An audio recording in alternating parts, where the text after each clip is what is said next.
announcement of the findings of the Saville Tribunal, much of the commentary out in the media, particularly in the British media, but also in the Irish media, had to do with the reception given by sort of crowds gathered in Guildhall Square to David Cameron's speech, which was shown on a big screen, borrowed from Derry City Football Club, which we had erected at the front of the Guildhall building. And more than one commentator, John Snow on Channel 4, for example, said, wasn't it an amazing thing to hear sort of thousands of people from the Bogside cheering a British Prime Minister? This was a misunderstanding. The people in Guildhall Square did not learn the findings of the Saville Tribunal from David Cameron. Everybody in the square already knew the findings and had known for about 45 minutes. And that's quite simply because, although there was an embargo and the people inside the Guildhall were not supposed to leak any information out, of course information was leaking out of every window from the Guildhall in the forms of thumbs up signs, but also direct contact, which we weren't supposed to have with the people outside. But they had arranged a little smoking area. So because of the law, you had to go outside the Guildhall building into this little sort of canvas hut, from which you could just shout across to people at the edges of the crowd. So they all knew what the result was. What they were cheering, what people were cheering, was not David Cameron. They were cheering what he had just said. Most of all, they were cheering the fact that we had forced them to say it. That wasn't good cheering.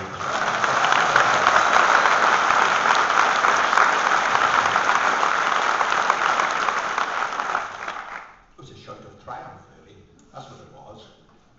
And it was a shout of triumph because, you know, after all these years, the British government have been forced to acknowledge the truth. That was the question that was in the minds of people before the 15th of June, and that was the date.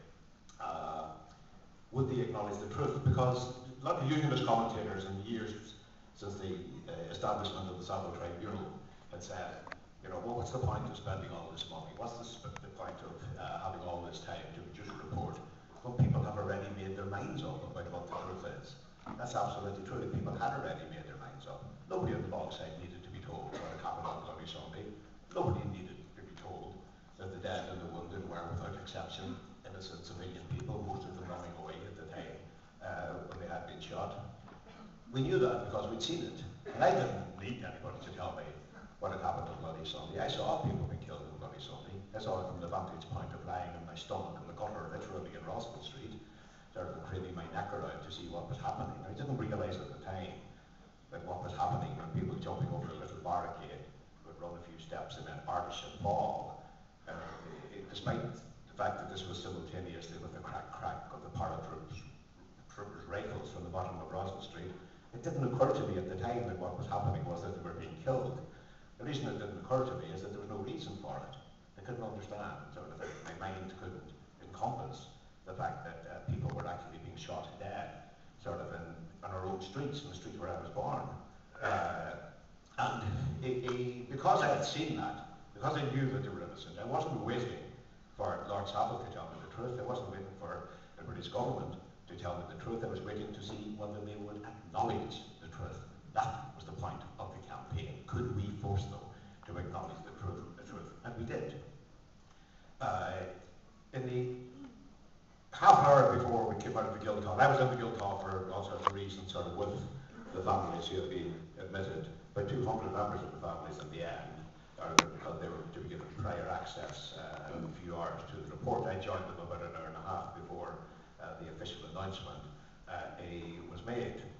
And tell you the story about that, because it's interesting about what I'm going to come on to, that we had a statement prepared in advance to be read out. And the statement was one of triumph and one of vindication. It began by saying, the victims of Bloody Sunday have been vindicated, the parachute regiment has been disgraced. Those were the first two sentences in it. We had no plan B. We knew that that's what was going to be found.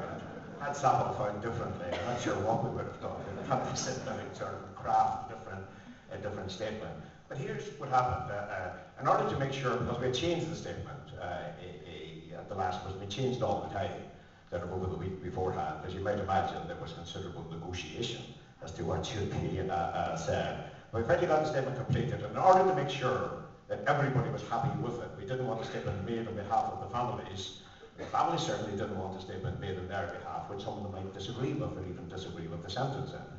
So at the last minute we said we better read this out to everybody, so that everybody's on side. And I read the statement out to the people in the hall and asked for their approval. It was just met by a storm of applause, and everybody did approve it.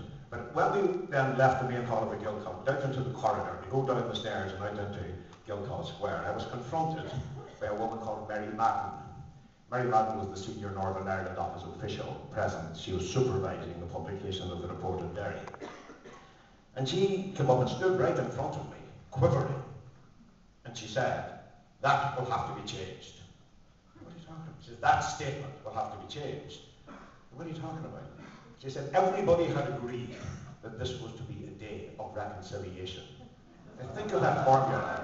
Everybody had agreed. It raises the question, who's everybody? Who had agreed that this was to be a day of reconciliation? And what a strange thing to say. This was a report on a massacre, mass murder carried out in Derry. And one of the peculiarities of the situation post-Saville is that it's been touted as an occasion when the British and Irish people, after 80 years or 300 years or 800 years or however you want to measure it, that this should be an occasion for reconciliation, not of guilt on one side and vindication on the other. And this has gone so far, sort of in the weeks subsequent, that the publication of the Bloody Sunday report is being used sort of in the Irish media and by quite a number of Irish politicians, including the government in Dublin, to suggest that this will be the perfect moment for Queen Elizabeth II to make the first visit by a British monarch to the Republic of Ireland since the establishment of the state. Almost certainly this is going to happen before the end of next year, as President Mary McAleese, who is the President of Ireland, has announced that she would like this visit now to take place before she leaves office at the end of next year. So before the end of the next year, you know, Betty Windsor is going to waddle sort of a whole congressman in Dublin apparently, to the awed applause of the peasantry. It could happen, you know, sort of, and there's a mystery here. It's how could Bloody Sunday and the Bloody Sunday report be the occasion for this? And the answer to this conundrum was to be found sort of in the bulk of the Saville Tribunal's report. Now, it's famously 5,000 pages long. Of course, there was an executive summary, which is what everybody was working off in the first few hours after publication. It was about 60 pages long. And really, you know, it wasn't until you were able to sit down in the days afterwards and begin to download sort of the report itself and read through it that you understood why David Cameron was able to make the statement that he did make, and why in the subsequent weeks, as I say, this has been touted kind of as an occasion for historic reconciliation. You see,